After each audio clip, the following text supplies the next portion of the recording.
नमस्कार, मी ॲडव्होकेट संस्कृती संकेत शिंदे. माझा मुलगा हर्ष हा S Nikam English school Indapur Mangaon Raigad या शाळेमध्ये इयत्ता 7वीमध्ये शिकत आहे. या शाळेत ॲडमिशन घेतल्यामुळे माझ्या मुलाच्या सर्वांगीण विकासामध्ये आणि तसेच अभ्यासामध्ये मोठा बदल घडलेला आहे.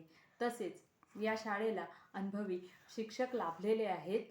या शाळेची 30 वर्षाची यशस्वी शैक्षणिक परंपरा आहे. तसेच GE, नीट, CET, ऑलिम्पियाड एक्झामसाठी या शाळेमध्ये विशेष प्रशिक्षण दिले जाते. नाट्यगृह, संगीत, कराटे साठी विशेष प्रशिक्षण देखील या शाळेमध्ये दिले जाते. या शाळेमध्ये आधुनिक तंत्रज्ञान प्रयोगशाळा अशी शिक्षण पद्धती आहे. आपल्या मुलाच्या सर्वांगीण विकासासाठी या शाळेमध्ये विविध उपक्रम देखील राबवले जातात. त्यामुळे आपल्या मुलाच्या उज्ज्वल भवितव्यासाठी या शाळेमध्ये ॲडमिशन घ्या. प्रवेश प्रक्रिया या शाळेमध्ये आता चालू आहेत. त्यामुळे कुठलाही वेळ न घालवता या शाळेमध्ये ॲडमिशन घ्या ही नम्र विनंती. धन्यवाद.